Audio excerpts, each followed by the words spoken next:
Hello and welcome to GoldSim's February 2024 webinar on the Australian water balance model.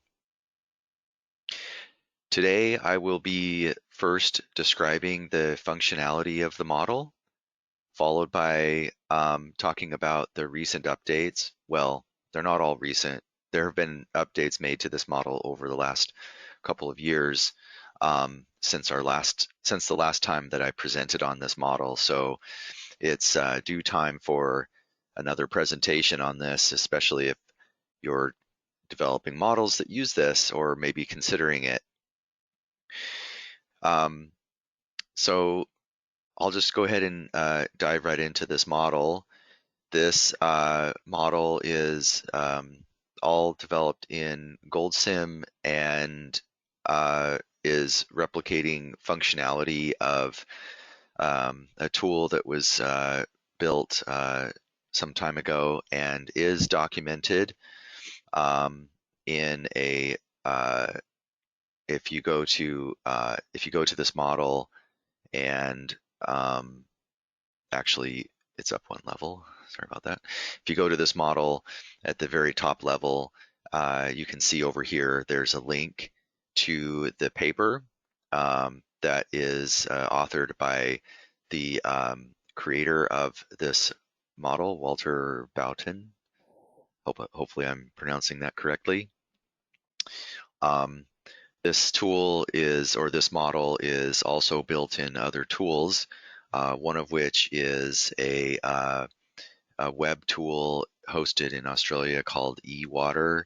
And as you'll see in my presentation, I do compare results of this GoldSim model to that third-party tool for verification, assuming that tool is correct, which I'm sure it is. And then I'll go after I show some of the recent updates to the model. I will also show how this can be applied in a calibration, which would most likely be done in a real-world model where you might be using this. Okay, so first off, let me talk about where you can get this model. So go to our website, goldsim.com, go to customer care, learning resources, and then you can click over here on model library and scroll down, go to applications, and it's in the hydrology section of our applications, and it's right here, Australian water balance model, and you click that, scroll all the way down to the bottom, and you can download, there's a link to download the model. Also, I wanted to mention that when you do visit our site, you'll see there's a link up here to attend our or to register for our user conference coming up next September, and I highly recommend that you check it out and register. There will be a lot of opportunities to network and learn from other GoldSim users and also attend some training, but most importantly, see what others are doing with GoldSim and meet us in person. That would be great. And also we have some really fun social activities going on in the evenings during this conference. So they're always well attended and very useful and enjoyable conferences. Okay, so with that, let me dive into the model. So this is the top level of the model. When you open it, you'll see this. And this is different than older versions. What we have right here is something that is very easy to port over to your model. So if you have a model where let's say you're building a model of maybe a water balance for a mine site, for example, then all you would need to do is have daily precipitation totals, a historic record of that. And I say daily because this model is set up for a 1-day time step. It can operate in, and it is built to handle models that have unscheduled time steps occurring, and that is common. in a GoldSim model, by the way. So let's say you have a model with multiple reservoirs, and they have upper and lower bounds. When those upper and lower bounds are touched during the simulation, there's an inserted time step that occurs. So this model is set up so that it can operate normally, even though that's happening. Even though this model is really intended for a one-day time step, it just simply interpolates in between when unscheduled events are occurring. And also, it's important to keep in mind the how these time series must be set up that drive this model. So I'll talk about that in just as soon as I go through the basic functionality of the model, talk about these inputs and how to deal with them. So this model has already been run, as you can see. If I click on this chart here, this is a chart showing the total volumetric runoff. Notice the units are cubic meters per second. The functionality of AWBM is all resulting in a depth per time unit. So it's a runoff per unit area. That's the outcome of AWBM. But all you need to do is multiply that by a catchment area. And then it is obviously area times depth per time is cubic meter or volume per time. So if I zoom into one of these years, then you can see here that we have a peak runoff followed by tailing tails of the hydrograph, and this is an effect. This is essentially coming from the fact that we have a combination of two types of outflows from this model. When there's a rain event that occurs, and a high enough rain event to produce excess runoff from water that might be soaking into the ground surface or being evaporated, anything in addition to that will then become runoff. And there's two forms of runoff. There's one that is surface runoff, and that causes these spikes, these high spikes. And then there's subsurface or base flow runoff, which is going to be what's causing more of the gradual tail that slowly drains over time. There's those two components. So that's important to keep in mind. There's actually three main components of the model. So let me dive into that. I'll go back to edit mode and go into the model by entering this AWBM container. And also, by the way, you'll see that I have all of the element IDs are blue with underlines. That means there is a note associated with this element, and the note is shown in the note pane over here on the right. I can dock this note pane in different places depending on whether, how my window is set up in GoldSim, but I'm just put it over here on the side. Okay, so it's important in this particular model that there's a lot of documentation in here describing what each of these functions do, just because this is such a widely used model. So if you click on any of these elements, you can come over here and look over in the note pane and see the functionality there.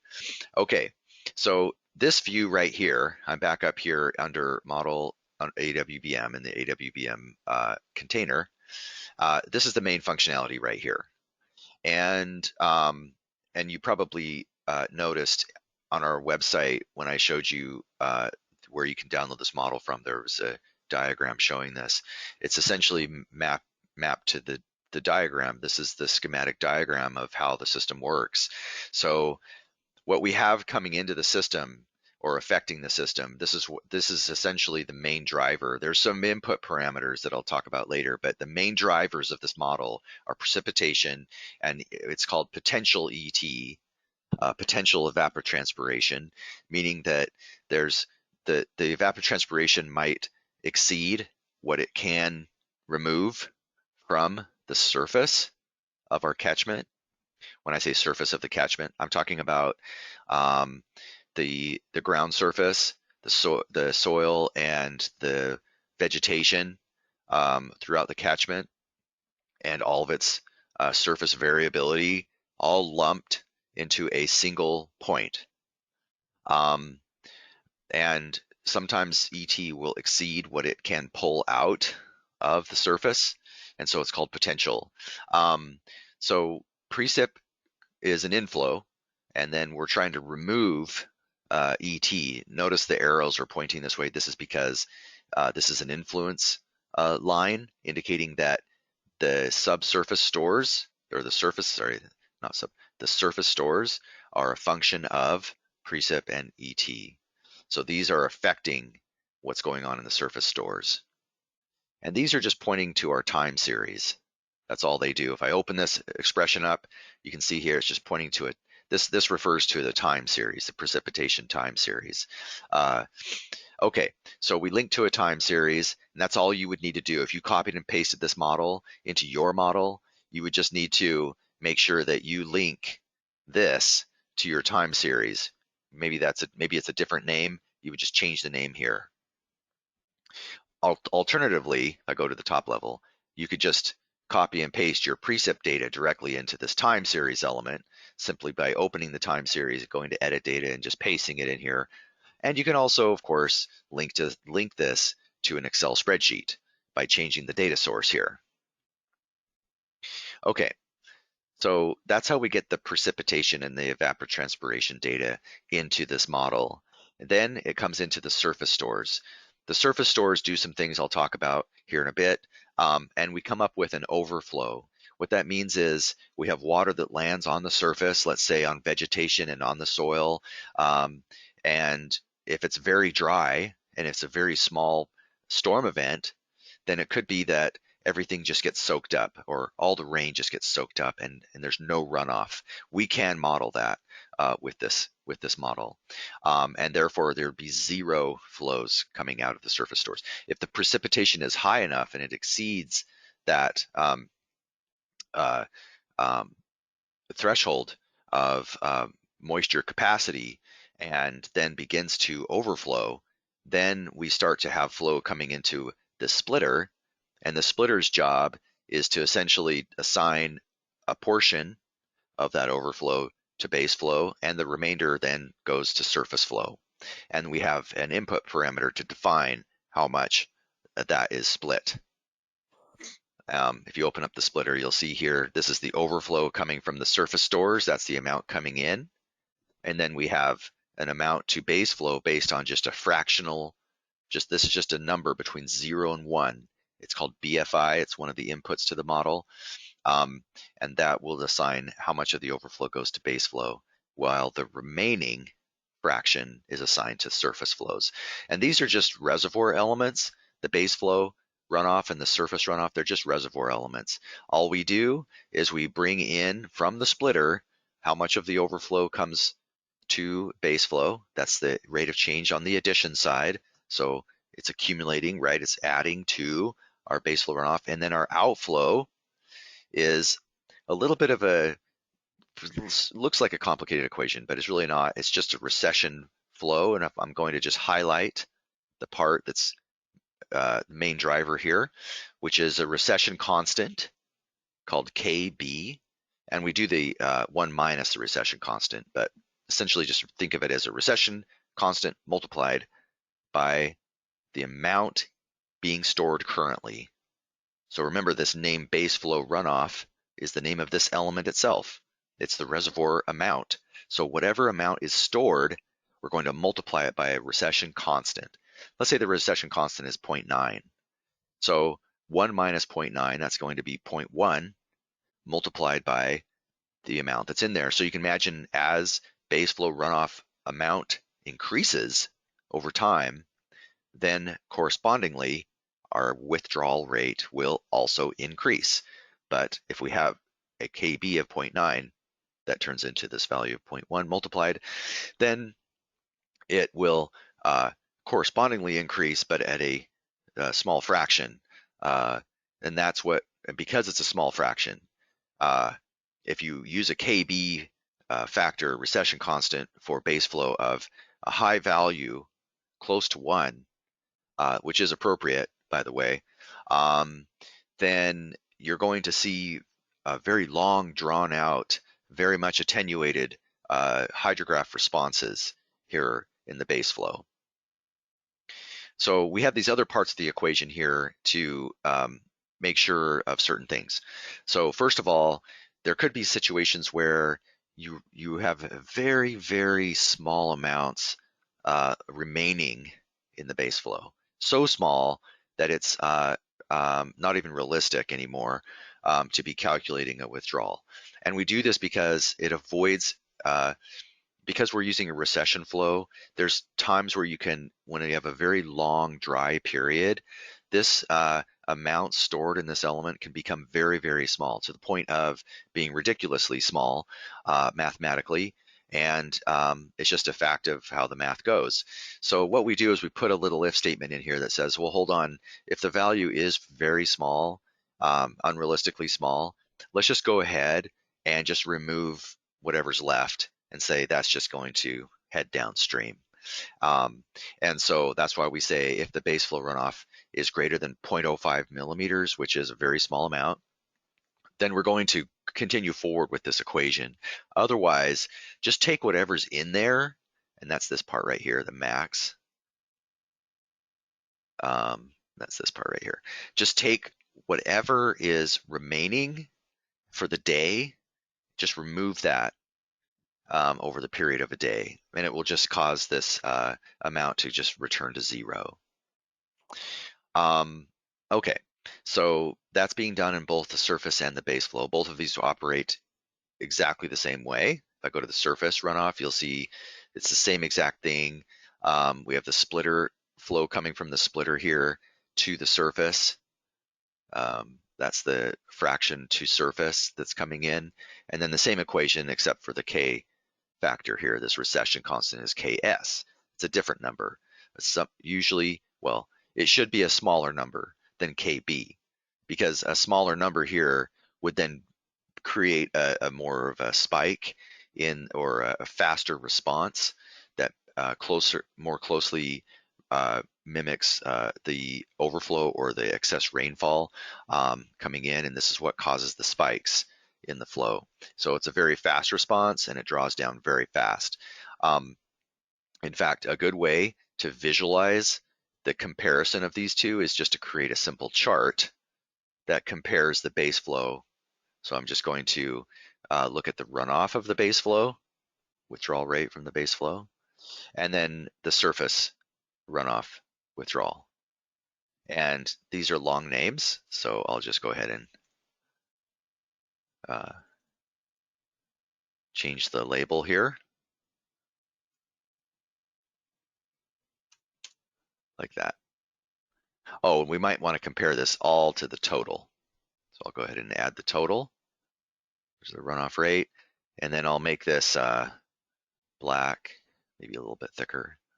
Okay, so now we run this model,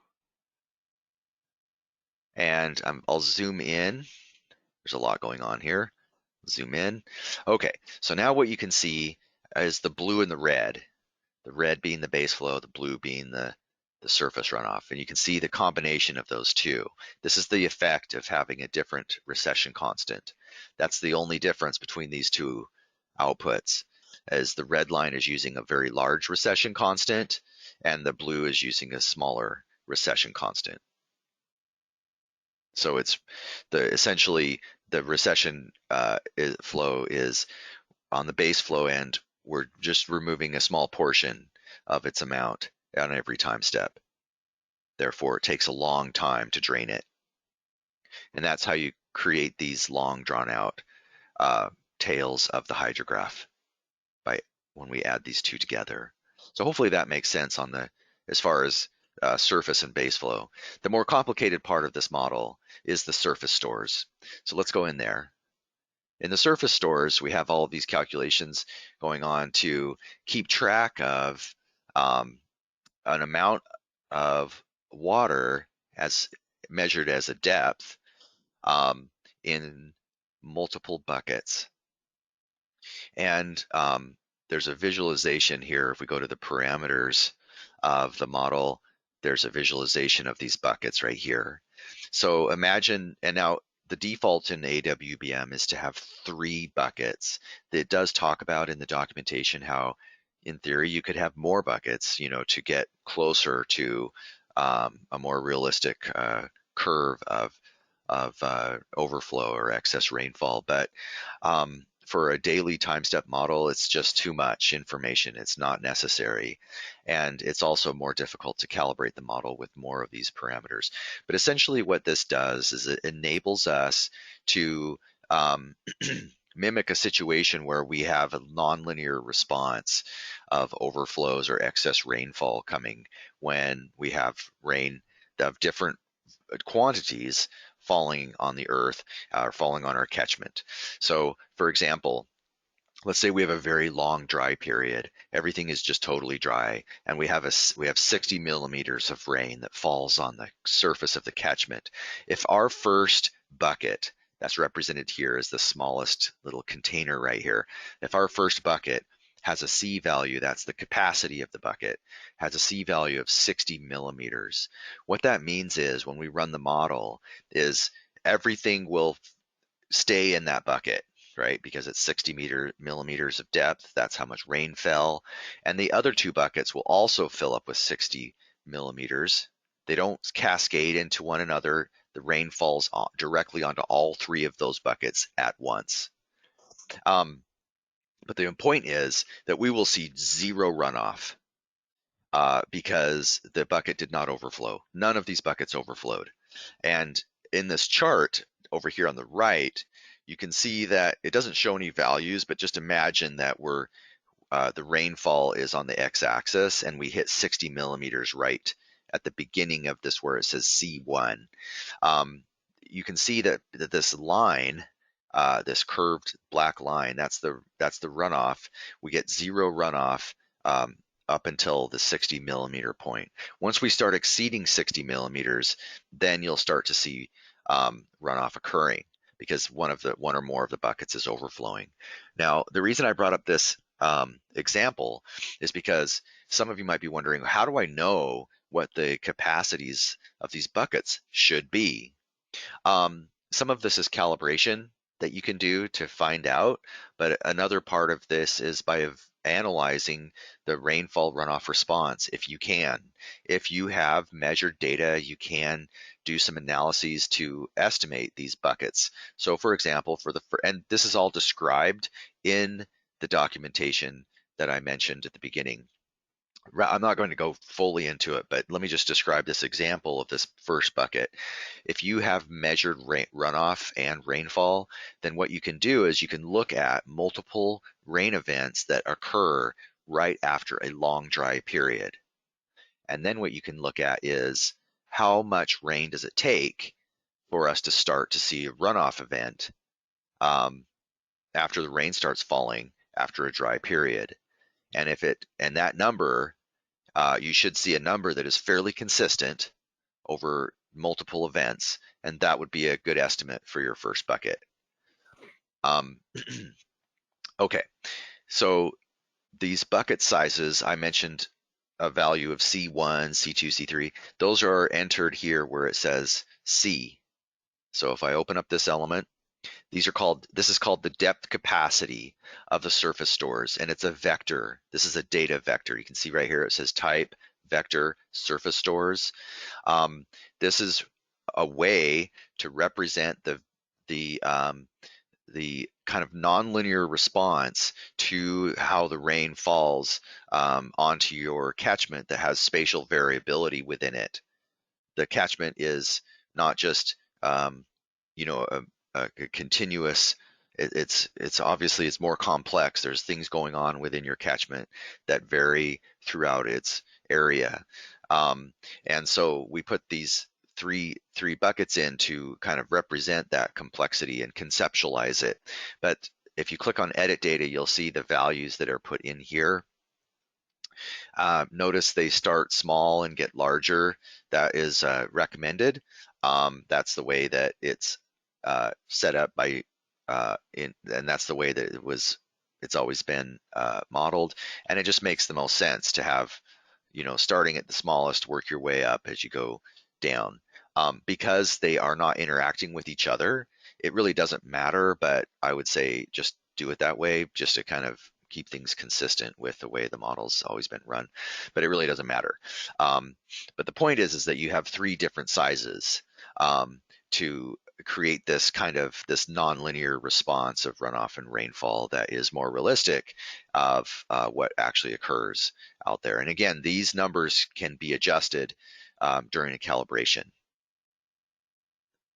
Okay, so we have these numbers in there, and those represent the depth capacities. The next thing we do is we define an area proportion factor. So what these do is these allow you to proportion those capacities for spatial variability to essentially represent the spatial variability within the model. And the default here is already set up for these these ranges that of 0.13, 0.43, 0.43. But you can adjust these as well. And these can also be done in a calibration period.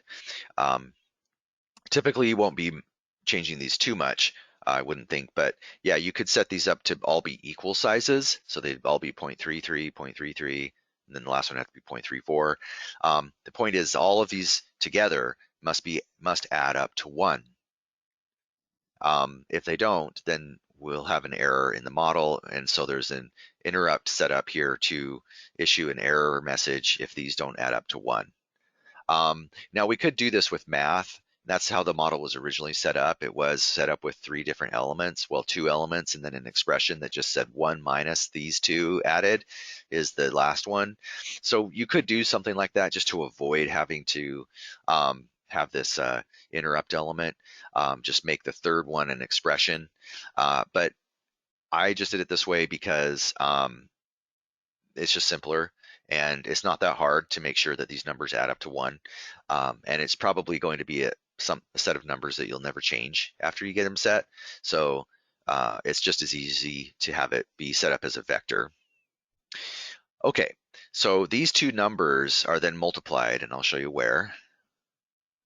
We go back to the surface stores container is where we are. You can see that over here in the browser, AWBM. Surface stores, we're inside of that container.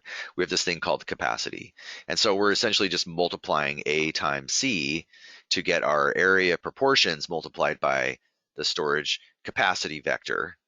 And these are both vectors, both of surface stores. So the result of multiplying them is also a vector of capacities. And that's what is assigned to our element here. And this is a reservoir element, also a vector of surface stores. So this is how we represent the buckets in GoldSim. Those 3 buckets are represented with this reservoir element. And notice this is going to be a little bit different from what you might typically see in a GoldSim model. We do not have our upper and lower bounds checked in this case. And this is more rare, but this is done so that just to ensure that the AWBM model is not generating unscheduled events when these bounds are touched during the simulation, but we also have equations going on in here that ensure that they won't ever be reached anyway. So it wouldn't even matter if you check these, but the capacity, and you'll see that the capacity is not used here for the upper bound. That is how the model used to be set up. But the problem with that is when we hit the capacity, we insert a unscheduled time step, which when users put AWBM into their model, now they're getting unscheduled steps. They weren't aware that they were getting them when we put this in. And this model really, truly is intended to be a 1-day time step model. So it really, just in this particular case, it's kind of unusual, but we are avoiding actually hitting the bounds of the reservoir causing unscheduled steps in this one case. You can see here that we're adding precipitation and we're withdrawing evapotranspiration losses, but we're also withdrawing this thing called overflow. Even though the reservoir element is set up to calculate overflow itself, we are doing it by hand out externally of the reservoir element on purpose. So ET loss, first of all, let's talk about ET loss. This one is more complicated than just saying, oh, it's whatever comes from that time series. It's actually a little bit more complicated than that. There's a min function, first of all. There's a min function of it's either the potential evapotranspiration, or it's going to be whatever is currently stored in the surface stores, plus any precipitation that comes in today, divided by a day. So here's a place where one day is hard coded into the model. So that's really important to keep in mind here. If you're saying, oh, I want to use AWBM for a 1 hour time step model, and I have 1 hour, I have hourly precip and ET data, then you're going to have to make some adjustments to this model to account for that. So this model has not been set up for that kind of a situation. It is set up for a 1 day time step. And it's okay that in the model you might have inserted time steps and more time steps. It's fine, it'll work fine, but it's important to note that the time series inputs of precipitation and evapotranspiration are intended for a 1 day time step model. Okay, so we have that min function to calculate the loss, and then there could be times potentially for some reason, and this is just to guard against it. We should never have negative here in any case, but in this situation where there's maybe a chance that there's some numerical error that's giving you a very small negative amount, and the other values are 0, then maybe you could get a negative here. And if you do, we're just going to remove that with a max function. So max of this and 0, just to make sure that we never go 0 here. This element cannot handle negative inputs here. So we just make sure that's not 0. Okay. Then we come over here to the overflow. The overflow is also a little bit more complicated, something you're not typically going to see in a GoldSim model, but we do it here to conform with the intention of the original AWBM, and that is to hold to daily overflow rates for our daily model. One thing that needs to be known here as we're doing this is that because you're putting this into a bigger model where a whole bunch of things are going on, and it could be inserting steps, we could be sitting here looking at updating this overflow amount in the middle of the day during an unscheduled event that might have occurred. And during that time, we might be calculating that, okay, well, because we've got excess rain still coming in, we are projecting that we'll have an overflow over the course of the next time step. If that's the case, we want to make sure we remove that overflow that gets us back down to whatever the capacity was, where there's no overflow by the time we get to our next update time. So we have this thing called time to next, and this is just the amount of time until the next scheduled update occurs, which is going to be at midnight, because that's when our time steps. If you go to our time simulation settings, you'll see that we start our simulation at midnight, we end at midnight. All of our update times, if I go to show scheduled update times, you'll see they're all midnight. This is usually not something you'd have to check. This is just a default. You'll always see it starts at midnight, ends at midnight. That's when our scheduled updates are occurring. And because of that, I just want to make sure that whatever outflow we calculate, that we're trying to calculate an outflow that gets us from a situation where we have excess above our surface stores back down to our capacity, at least down to our capacity value by the time we get to the next update time. So to calculate overflow, what that means is that we need to calculate a rate that is divided by this amount of remaining time to our next scheduled update. It's just a kind of a way to do a soft catch. So we softly get back to where we need to be on the next update. And it's not something that the original AWBM has to deal with because they only have scheduled time steps in those third-party tools. They don't have the concept of unscheduled events that might occur. And so I have this a little bit extra thing I need to be doing in here to mimic what they do, even though we might have these unscheduled events. Okay, so so what we have here is another max function just to prevent any negatives, which typically you wouldn't have.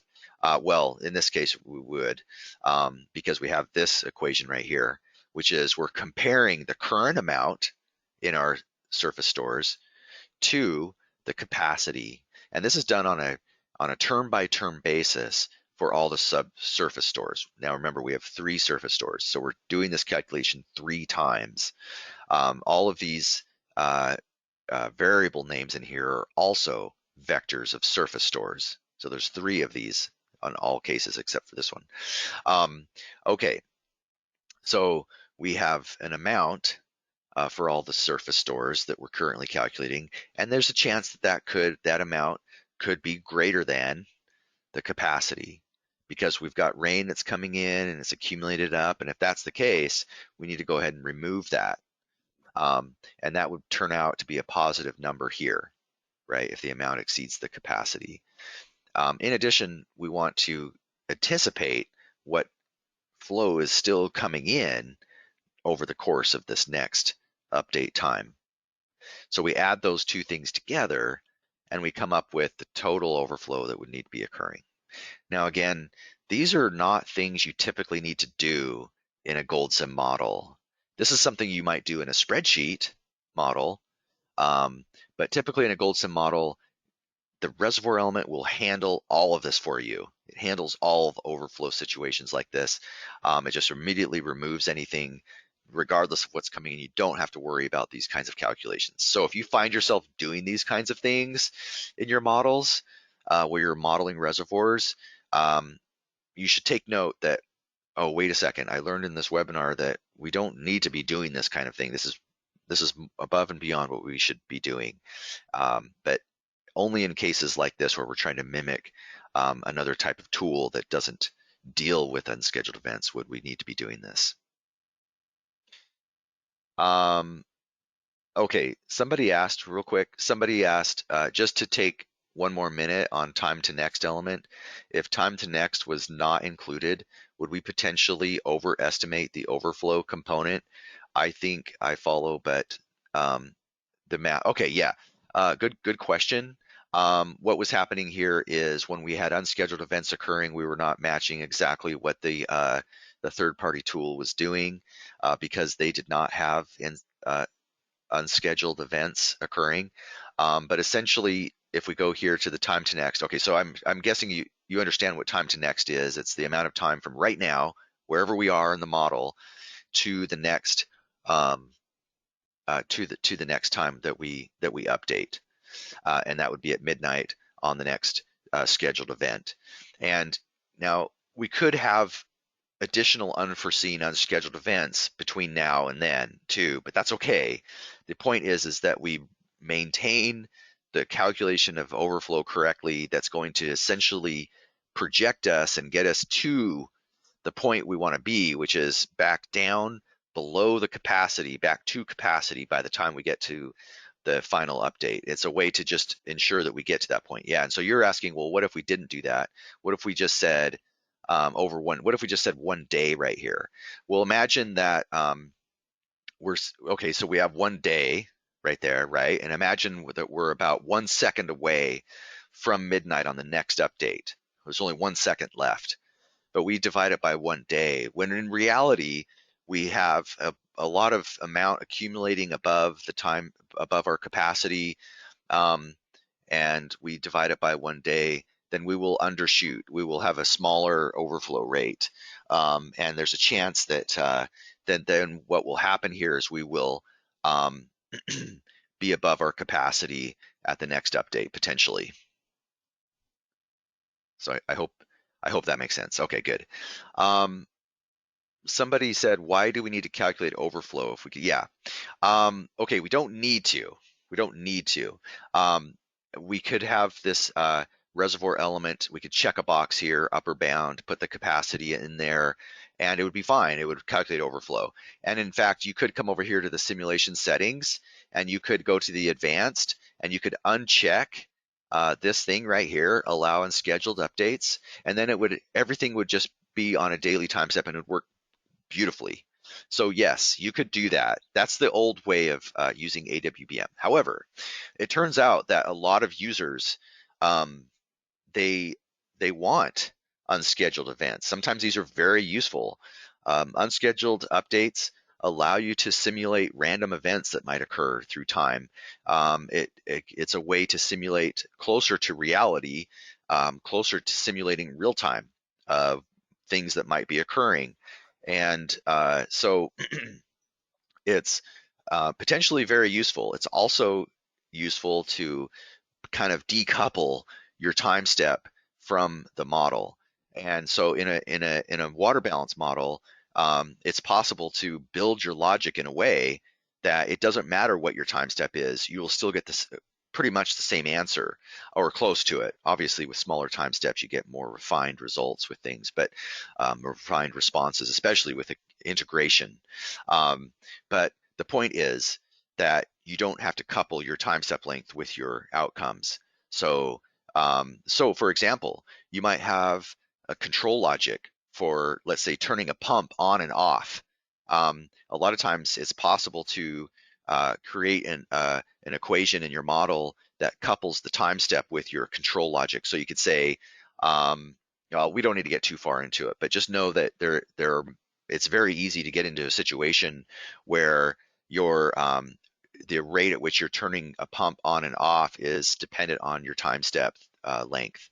And that's not a good situation to get in, because then if you do change your time step, or if there's for some reason down the road you decide to change it, you'll have to go around all your equations and make sure that you update all your equations so that it is correct for the time step. It is possible to build a model that is independent of that will work regardless of whatever your time step is. And that would be a cleaner way to build a model. So regardless of that, whatever your reasons are, there are many users that want to allow unscheduled updates. And so we don't want to provide you with a model that doesn't work properly if you allow unscheduled events. Yes, it's true that if you don't allow these, that AWBM will work just great without having to do this extra overflow calculation.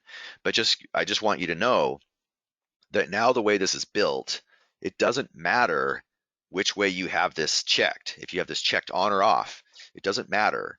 This will produce the correct result regardless. I'm just trying to make sure everybody understands that you typically, in a model where you're building a model of reservoirs, you're simulating a reservoir or a pond, you don't need to do this. You don't need to calculate out overflow separately from it. And so anyway, that's for a subject for another day, but I hope that answers your question that was just asked about why we need to calculate overflow.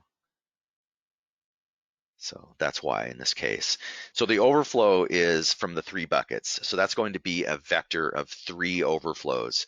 So that's why when we come over here, actually that's not done here. Go back into surface flow.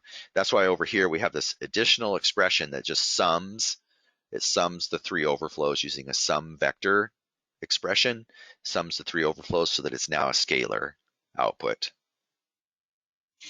Okay.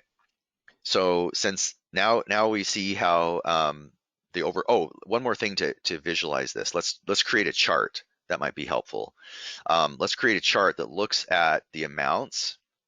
So I'll first plot the amount. Notice that's a vector, and then I'll also calculate the. Why don't we just go ahead and calculate the Well, let's just do the amounts, because that's already 3 lines to look at. So I'll run the model with looking at the 3 amounts, and what you see here. You'll see the different buckets filling, and there's a lot going on here. So I'm just going to zoom in on one of these years. I'm doing that by holding the control key down. Notice, actually, before I get there, let me go back out, reset the scale. Notice the y-axis goes to a negative over here. That's because we're potentially going to hit times when we've got very, very, very small, and this is numerical errors doing this, very small amounts just under 0. That's why we have to put in the min and max functions that I'm doing, because you could have numerical error causing these really, really tiny values. In fact, here we could find one. So in this case, the bucket 1 had a number of 1.6 times 10 to the negative 16. So it's not a realistic number, right? This is because of numerical errors in the calculations. So this is such a small number that it doesn't even matter. It's essentially 0 for all intents and purposes. So what we do then is when we calculate overflow, then we have a max with a comma 0 to essentially ignore those kinds of very, very small errors there. Anyway, so let's now zoom in. So I'll hold the control key and draw a little box to see this. And so what we have here then is, you can see we have the small bucket filling, and then the larger buckets filling, and then overflowing. And you know they're overflowing when there is a straight horizontal line at the top. That's the top of that's essentially the capacity multiplied by that area proportion factor. So now let's add to this. Let's add the outflow. Oh, and I might need to rerun the model to get there because this is a vector.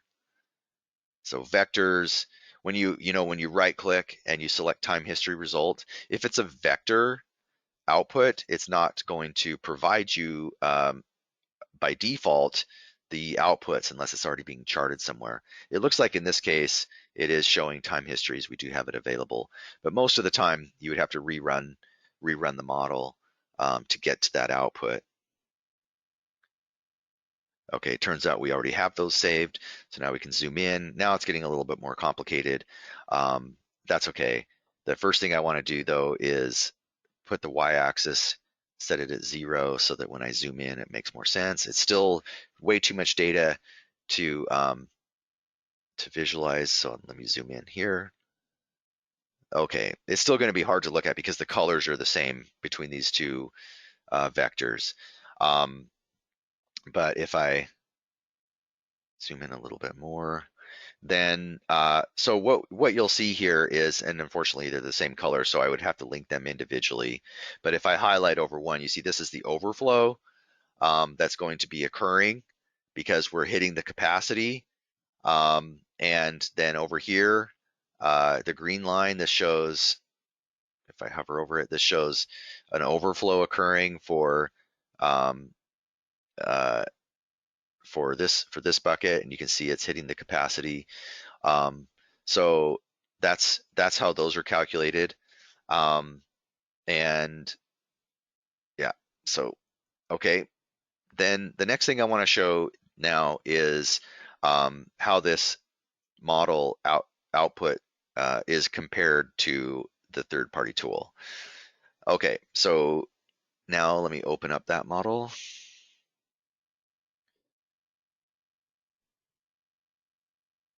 So what we have is the same model that I just walked through in a container called AWBM GoldSim. If I open up that container, you'll see there's the same exact model.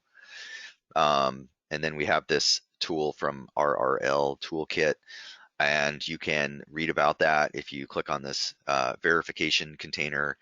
Over here, it has a link to the site.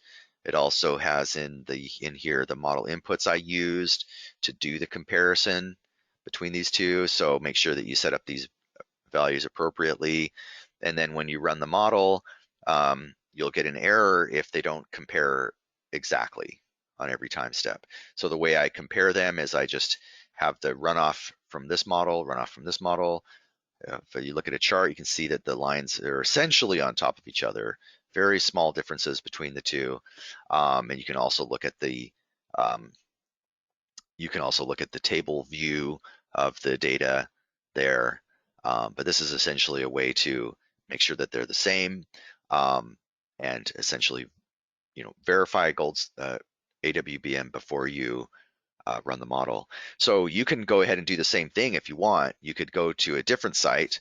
If you go to the toolkit on the ewater.org.au site, you can go and find example projects that they have in there. I picked one called the Jardine River, but you could pick a different one, and then just make sure that you input the same precip and evaporation that they do, and put in the same parameters, and then you should expect to see the same results. So that's also, this model is available for download from our AWBM page as well, so that you can do that test. And now let me quickly talk about calibration. So for calibration, this is something you might be doing when you put AWBM into your model, to make sure that it's got good input parameters to produce the results that are realistic. So what I do here is I have an observed runoff time series. So this is daily values in cubic meters per second. And I also have a start and end calibration date, because it turns out what happens often is you have observed records for only certain periods of time, and there's a bunch of blank data values, right, during certain periods, or you might have outliers. You just want to skip over those, or whatever you need. You can set a start and an end of a calibration. So that's what this model does here. Oops. So when I run this model, if I look at the history here, then you'll see that I am only calculating outflows for comparison purposes during my calibration period. And I just picked this arbitrarily for this demonstration. What I said is I want to calibrate this model for a period that's between January 1975 and January 1976, and the rest of the time I don't care about. So that's what these dates right here would do. I grabbed this root mean square error model from our model library. You can get this from our model library as well. If you just search for RMSE or root mean square error in our website, you should find this model. Essentially, you just take the observed records right here, put them into this element. You have to cast out the units, of course. It's a unitless equation. It's a unitless equation because we have a square root going on, and you end up with we have units. You can't do a square root, so you have to cast the units off from the observed record, and then you have the model output here, also casting the units off here, same units being cast off, and then we just do a sum of the square like this. And then after that, you take the square root of that sum and divide it by the elapsed number of days in this model. And you come up with an objective function that you're trying to minimize, the RMSE factor you're trying to minimize. So it's just a way to see how closely the two hydrographs fit against each other. There are other methods too that you could employ, but that's what I picked here. So this model has already been calibrated. So as you probably noticed, it looked like it was pretty closely correlated. These numbers are usually not this large. I'm just going to start off again with just some numbers that I'm just guessing at here. KS is surface store, so usually that's a smaller number. KB is for base flow. That's usually a larger number. So I'm just going to say 0.9 there. So 0.9, 0.7, and 0.7 for those three factors. So when I run this model,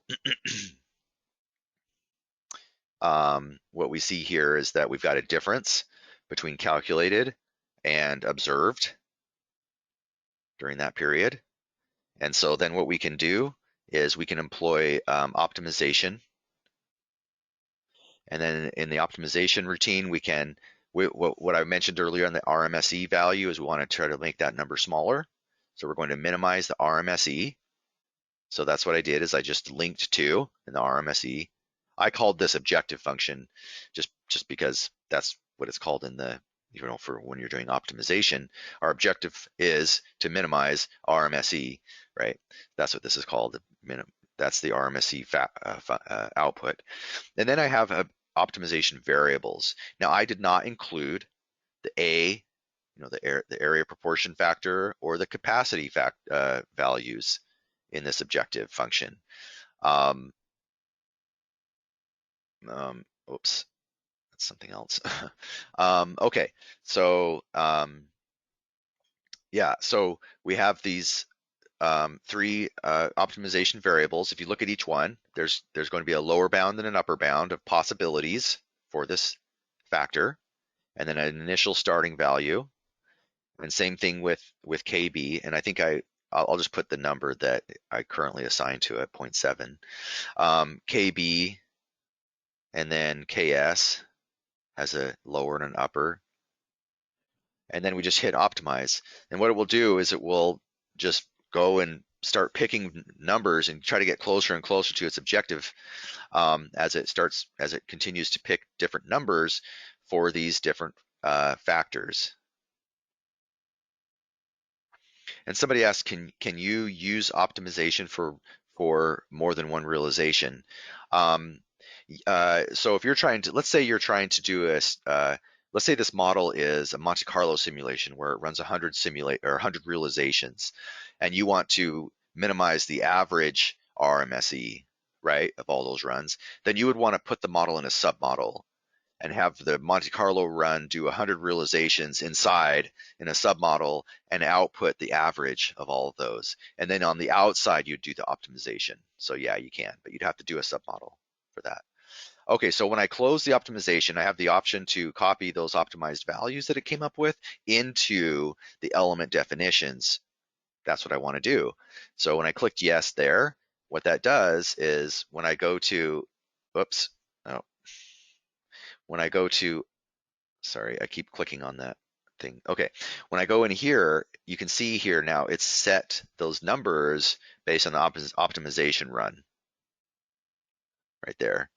And these numbers are slightly different than the optimization I ran during my previous webinar, but you can see the output is somewhat similar there. So, so now you can see it fit quite a bit better there for this during this optimization run. So that essentially concludes the presentation. I hope that was useful, and I am happy to wait around a bit longer for any more follow-up questions that you might have. But thank you for joining, and I hope to see you again next month. Let's see, I'm just looking to see if there are any other questions, and it looks like we don't. So yeah, if you have any other questions, do let me know.